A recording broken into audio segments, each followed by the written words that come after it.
meron po tayong ano muna, mag-introduction muna tayo. Ay, yung speaker po, yung speaker, doon lang po, doon na lang po, doon nandun po, yung namimigay. Ay, doon kayo mamigay, oh. Doon na lang. Sandali, may tanong ako sa mga humingi ng t-shirt. Sino ba ipaboto nyo? Sabay-sabay! Duterte! Nakasan nyo ba?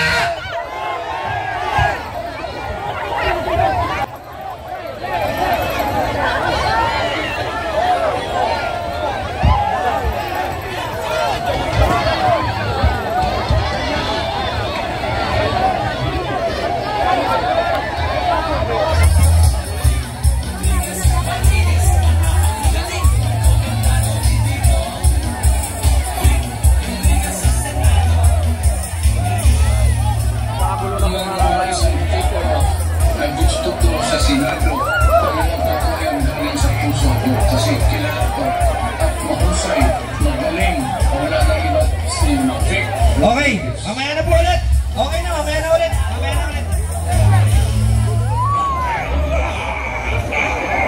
Mamaya na po ulit, doon na lang po. Nandun po, nandun yung nabibigay. Nandun. Ano naman, doon naman.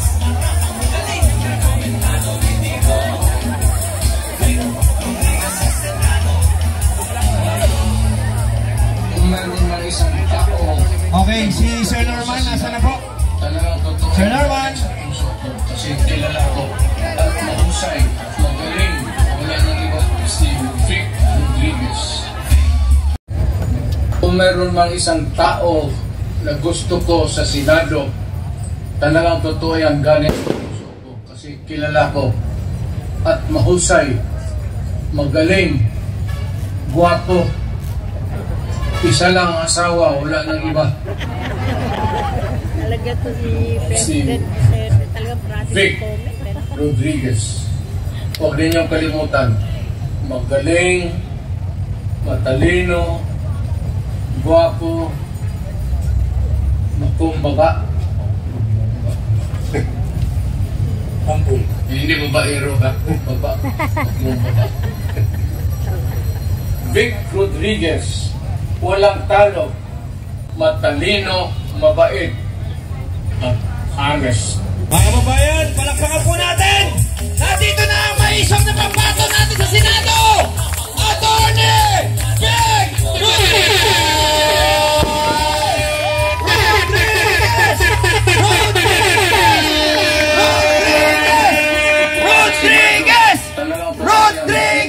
Tapa po natin muli! Attorney Vic Rodriguez!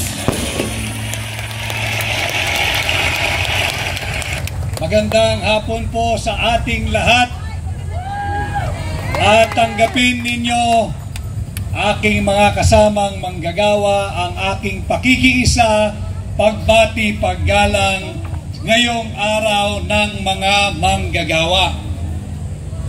Ang aking mga kaibigan sa AGLO at sa Labor Power Movement, sa Maisog, kayo po ang dahilan kung bakit ako ngayon ay naririto sa inyong harapan kahit May 1 o araw ng manggagawa. Alam ho ninyo, malaking bahagi ng aking pagpapasya last year kung ako'y dapat lumahok o hindi dito sa midterm election ay kayo ang mga manggagawa, ang AGLO at ang Labor Power Movement. Sapagkat sa aking pagkukonsulta, ang lagi nating nakakasama, of course, si Attorney Jimmy Miralles na aking kaibigan, kinonsulta ko po ang iba't ibang sektor. At sinasabi ko nga, parang hindi ko linya ang pagkandidato. Subalit, ako ho ay tinanong, alam mo naman, Attorney Vic, na hindi kaaya-aya ang nagiging direksyon tinatahak ng kasalukuyang administrasyon. Kaya mo bang talikuran ang kapwa mo Pilipino? Kaya mo ba talikuran ang uring manggagawa? Kaya mo bang pabayaan na patuloy na atakihin at ikompormiso ang ating demokrasya? Kung ang sagot mo sa mga katanungang yan ay kaya mo, mauunawaan ka namin, huwag mong tanggapin ang imbitasyon at hamon na pamunuan ang tunay at maisog na oposisyon sa Senado. Subalit sabi ko sa kanila, bigyan lamang ako ng kaunting panahon at hayaang ako ay magnilay-nilay bago tayo magdesisyon. Sa aking pagninilay-nilay, ang aking sagot sa tatlong mabibigat na katanungang yan, hindi ko kayo kayang iwanan at hindi ko kayo kayang talikuran. Kanya ako ay naririto ngayon kumakatawan sa inyo. Ako po muli ang inyong kaibigan, Attorney Vic Rodriguez, number 56 sa balota, Senador ninyo, Pilipino, abogado, maisog. Ilang araw mula ho ngayon ay magtatapos na ang ating kampanya at ilang araw mula ngayon ay halala na. Napakinggan nyo na rin ho siguro ilang ulit ang aking mga nais gawin o layunin bilang senador ninyo. And I would just like to take this opportunity being in front of you this afternoon, first, to give my respect to all of you, mga manggagawa, dahil ngayon ay araw ninyo. Pangalawa, upang ipaalala sa inyo what is at stake for our country this midterm election. Tuwing May 1, dapat ay selebrasyon. Tuwing May 1, dapat ay nagdiriwang ang mga manggagawa. Subalit ilang taon paulit-ulit nakakalipas. Nagdiriwang ba ang uring manggagawa tuwing May 1? Palagian ang pagkilos ay paalala at panawagan sa pamahalaan kung sino mang administrasyon, iisang hiling, mapabuti ang estado ng uring manggagawang Pilipino dito sa sarili nating bansa. Halos 10 milyong Pilipino ang nangibang bayan dahil walang oportunidad o dili kaya kung meron man, mababa ang sahod ng mga manggagawa. Hindi sapat at hindi sasapat sa araw-araw na pangangailangan nating mga Pilipino. Halimbawa, dito sa Kalakhang, Maynila, ang minimum wage natin ay 645. Kung titingnan natin yung cost of living ng isang pamilya, kulang na kulang yung 645. Dito na yan sa Metro Manila. Imaginin natin kung ano ang buhay ng ating mga kapwa Pilipino at kapatid na manggagawa sa labas ng Metro Manila. Bagamat ilang ulit ko ring nasabi na bilang senador ninyo, aking isusulong na magkaroon sana at dumating sana yung panahon na yan na magkaroon na ng pagkakapantay-pantay pagdating sa rate ng sahod ang mga nasa Metro Manila at nasa probinsya. Ito'y hindi magiging madali sapagkat gusto nating ipantay ang sahod ng mga manggagawa sa probinsya at Metro Manila. Subalit, titingnan din natin ang kakayahan na matugunan yan ng ating mga partner sa labor force. Ito namang mga mamumuhunan. Habang humihingi tayo ng karampatang benepisyo, dagdag sahod, hindi naman natin ninanais na wasakin, sirain at maging lugi ang ating mga partner, yung mga mamumuhunan, sapagkat mawawalan din tayo ng trabaho. Ang dapat nating pagtuunan, patuloy tayong manawagan sa gobyerno, sa administrasyon ni Bongbong Marcos. Tama na ang akap. Tama na ang AYIX. Hindi tugon yung 20 pesos kada kilo ng bigas na available lamang sa Cebu. Inaamag daw. Ang kinakailangan ng Pilipino, hindi akap, hindi AYIX. Hindi yung pakitang tao na ibinababa ang presyo ng kilo ng bigas sa 20 pesos dahil lamang panahon ng halalan. Ang mga Pilipino, tayong lahat ay may dignidad, may dangal, may respeto sa sarili. At hindi tayo for sale. Ang kailangan nating mga Pilipino, ang kailangan ninyong mga manggagawa, proteksyon sa pamahalaan. Ang kinakailangan ng mga Pilipino, hindi manlimos, kung hindi trabaho, oportunidad, negosyo, hanap buhay, proteksyon laban sa kriminalidad, at paglaban ng pamahalaan sa pagbabalik na naman ng droga. Ito ang kailangan natin, hindi limos.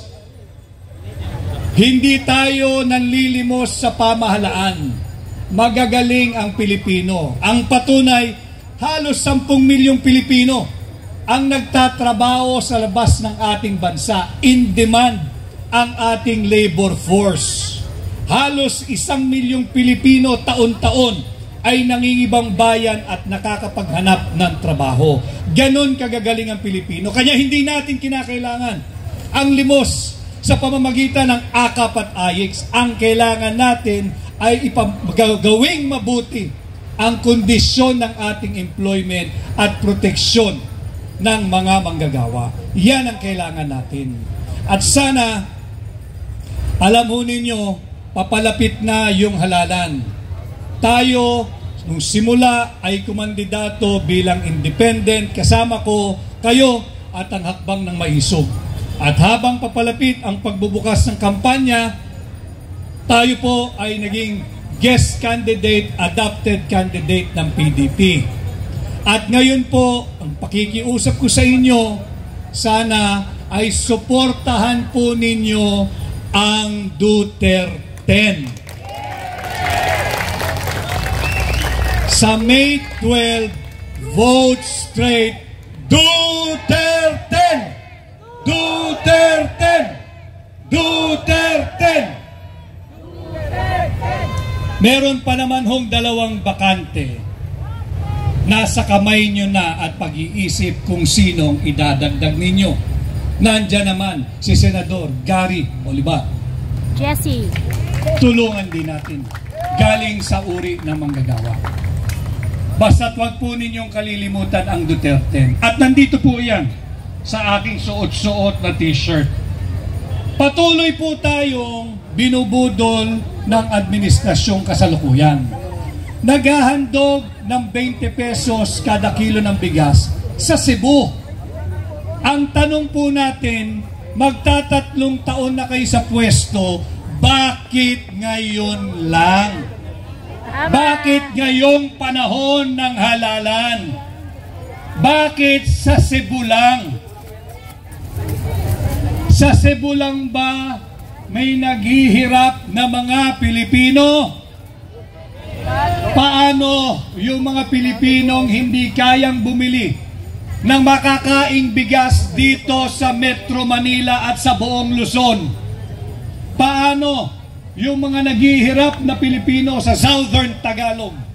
Paano yung mga mahihirap nating kababayan sa Mindanao? Wala ba silang karapatang magkaroon ng access diyan sa murang bigas na matagal nang ipinangako ng kasalukuyang administrasyon? Ating silang singilin.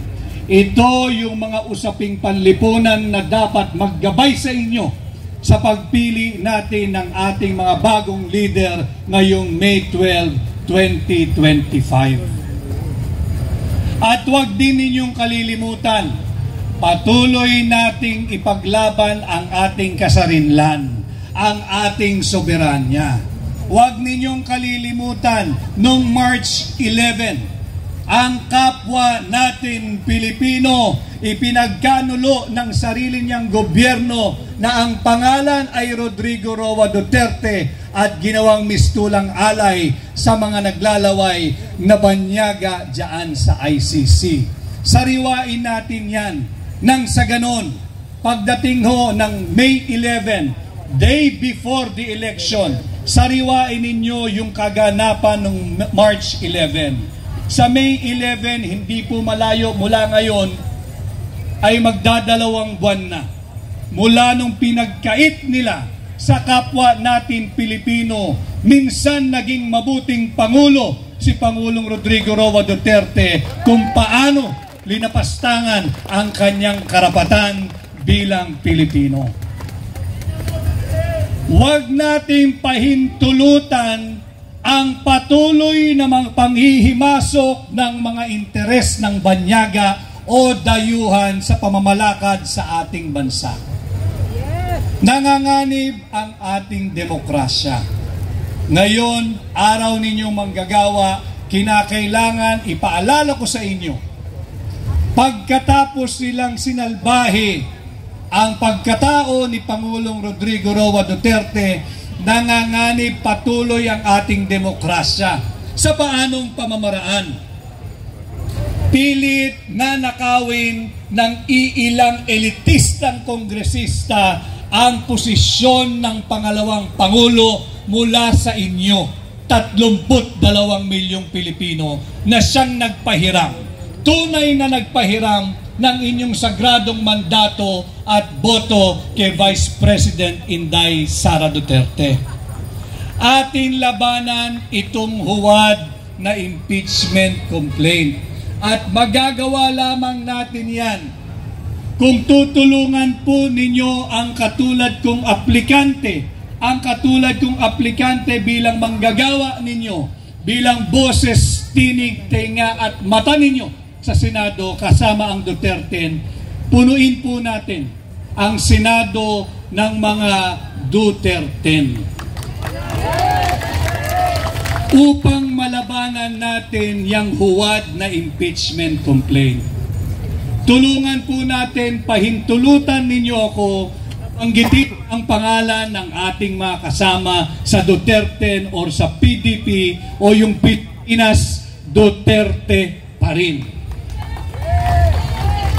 Tulungan ho natin, dalhin natin sa Senado ako sa Duterte si Senador Philip Ipe Salvador. Ang ating pong bansa ay may sakit.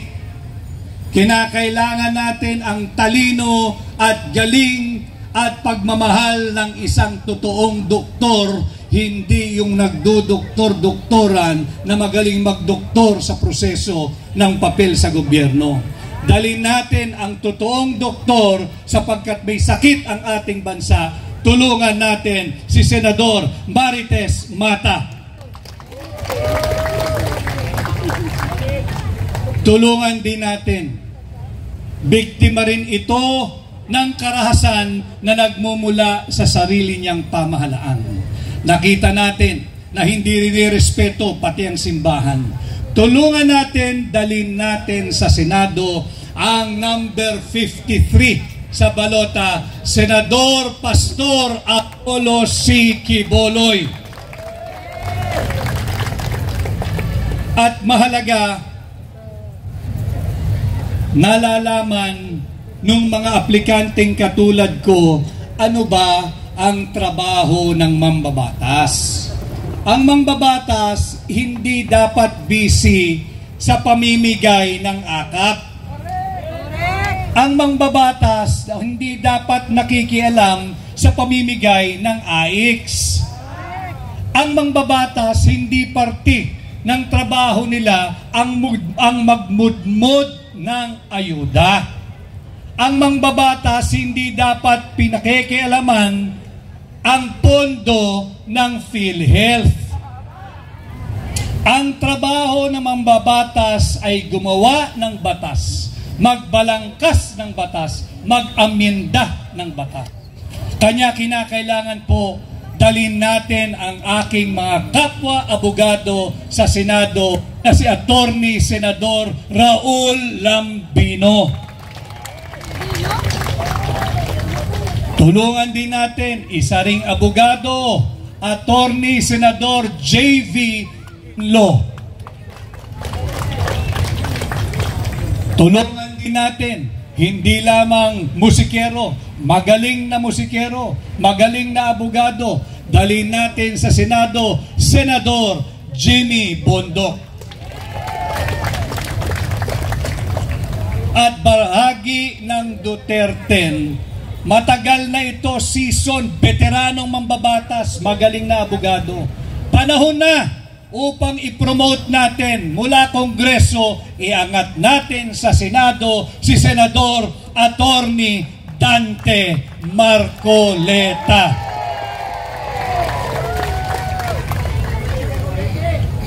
Dalhin din natin muli, matapang, maisog, lumaban sa sindikato ng droga. Lumaban sa mga kriminalidad. Ibinuwis ang kanyang buhay, nanindigan at may tunay na pagmamahal kay Tatay Digong. Muli nating dalhin sa Senado, ibabalik natin sa Senado, itaga ninyo sa bato, Senador Bato de la Rosa. At siyempre, sinong hindi makakakilala sa tao ang tanging bisyo ay magserbisyo. Ang number 1 sa mga survey ngayon bilang senador, huwag nating hayaang madaya. Balik natin sa Senado si Senador Bongo. Ito po yung Duterte. At habang binabanggit ko ang kanilang mga pangalan, sana ay wag rin ninyong kalilimutan, napakadaling tanda ang numero 56. Paulit kung sinasabi 56, hindi siya utang. 56, hindi siya pautang. 56, hindi siya pabigat. 56, tratuhin natin na kolektibo nating puhunan upang maprotektahan ang uring manggagawa patungo sa mabuting lipunan. Number 56, ang inyo pong lingkod, Attorney Vic Rodriguez.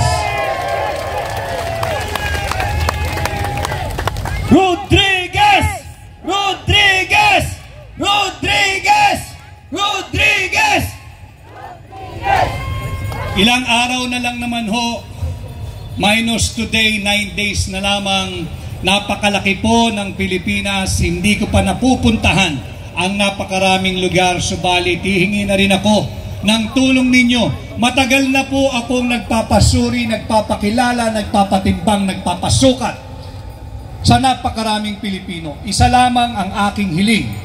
Kung sakasakali po na kung sa tingin ninyo na si Attorney Vic Rodriguez na nakatayo sa inyong harapan ngayon ay karapat-dapat at nararapat mapahiram ng inyong sagradong tiwala at mandato, sana ho ay tulungan ninyo akong mangampanya for this last 9 days remaining ng kampanya sa inyong pamilya.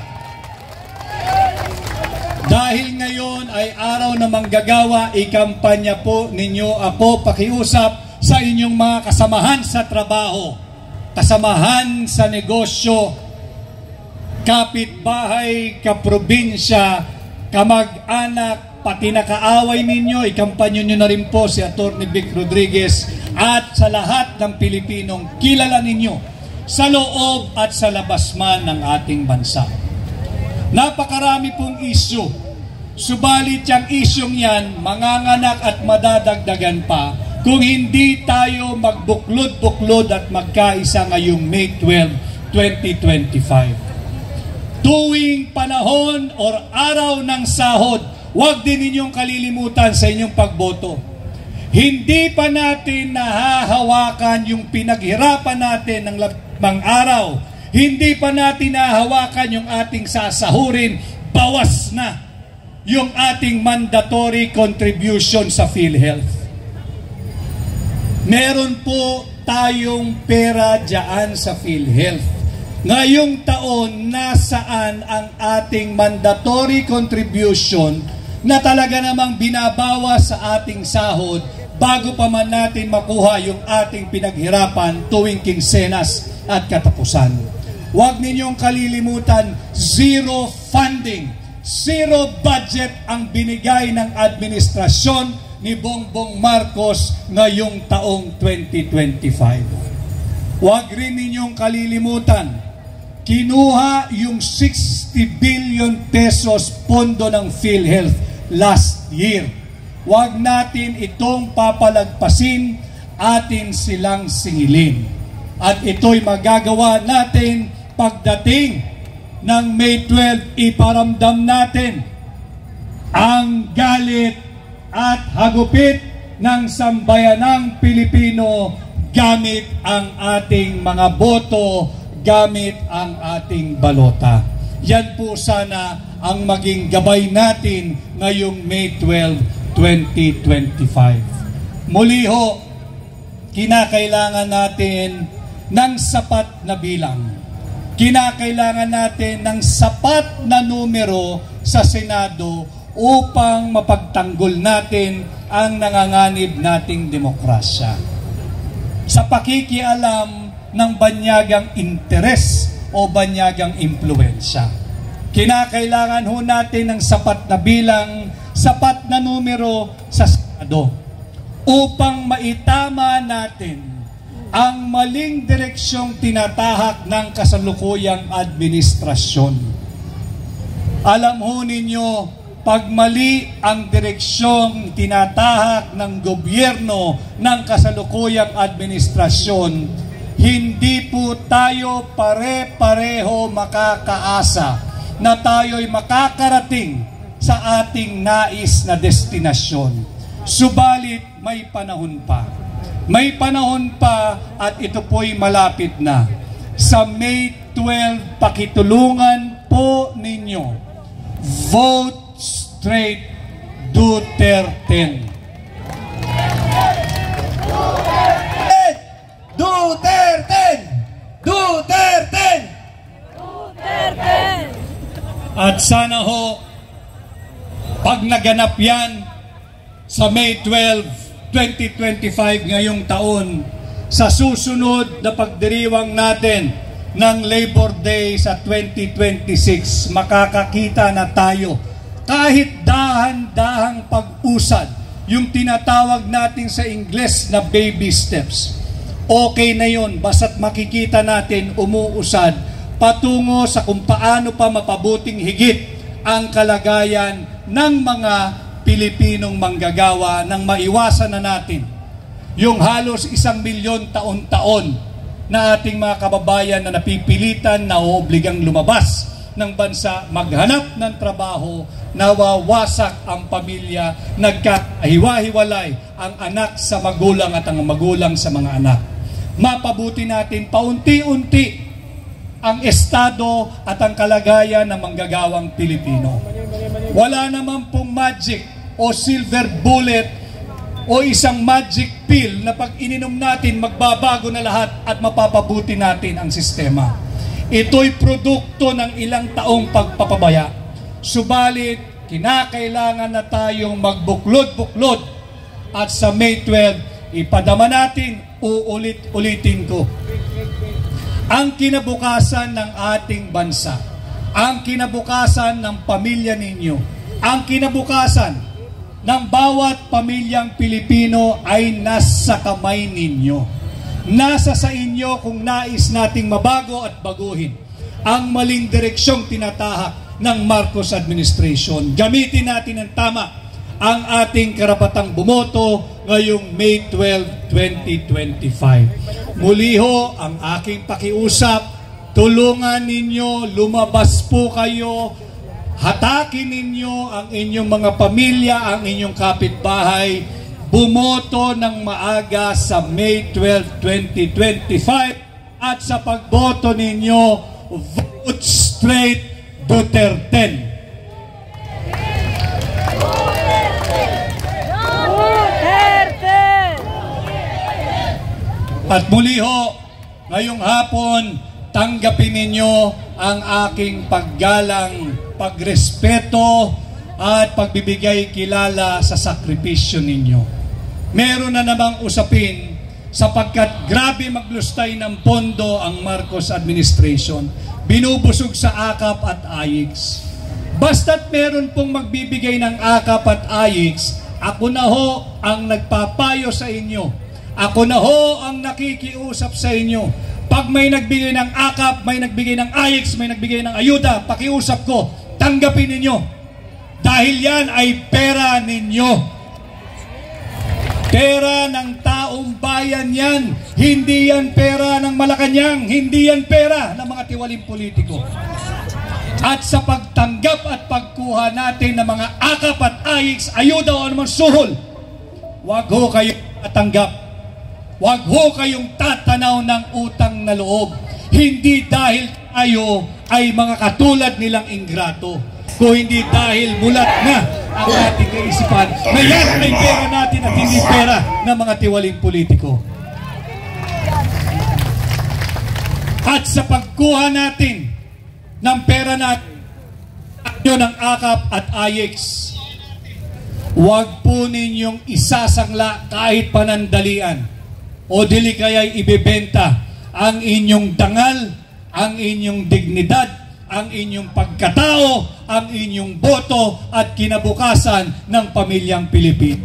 Yan po ang ating maging gabay ngayong May 12, 2025. At muli po sa aking pagharap paulit-ulit sa inyo at sa napakaraming Pilipino, napakarami nating kaibigan mula sa traditional media at new media, yung social media, sa pagharap ko po sa inyong lahat, saan man panig ng Pilipinas at saan man panig ng mundo.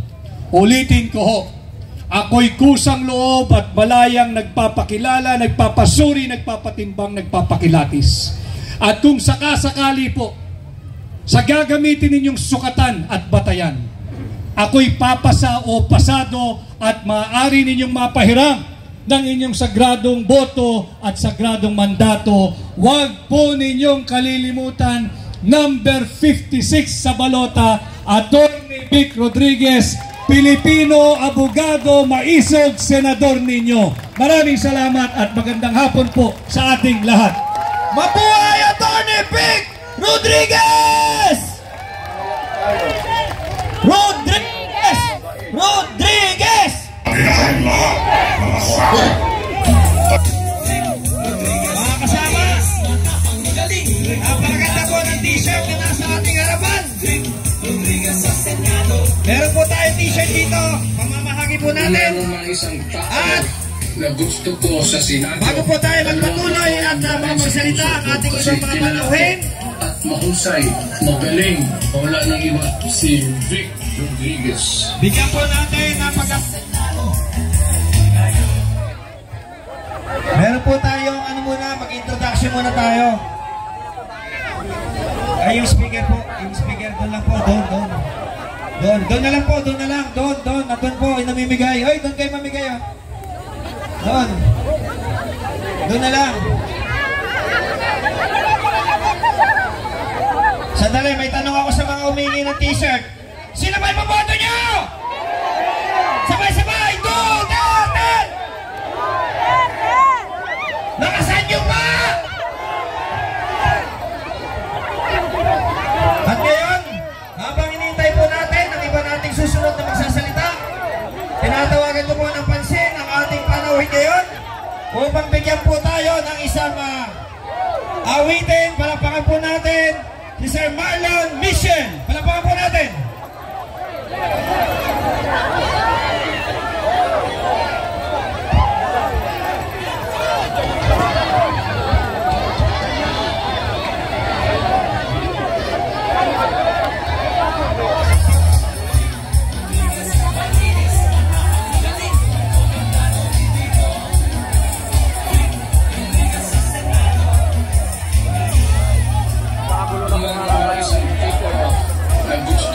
Senado, ang galing sa puso ko kasi kilala ko at mahusay, magaling, wala nang iba, si Vic. Okay, mamaya na po ulit. Okay na, mamaya na ulit.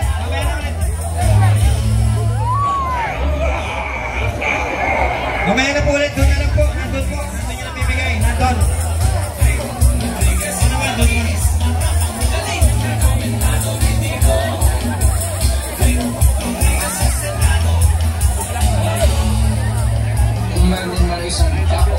Okay, si Sir Norman, nasa na po? Talagang totoo. Sir Norman. Kasi kilala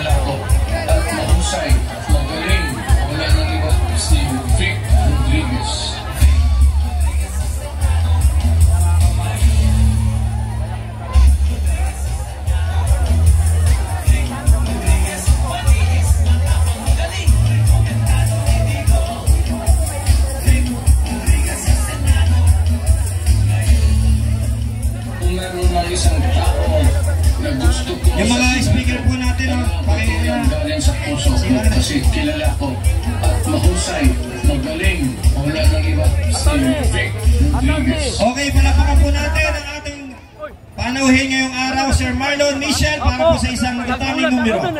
Salamat po, maraming salamat po. Opo, grabe pagising ko.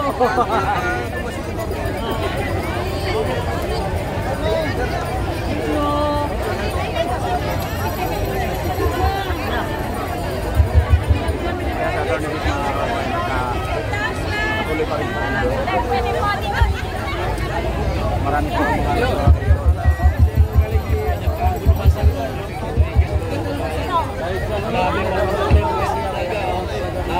picture lang, sir.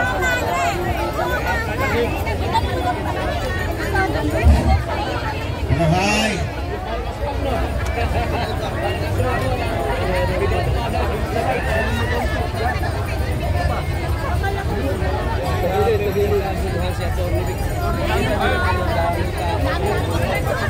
Dapat si fans naman pinagkaguluhan.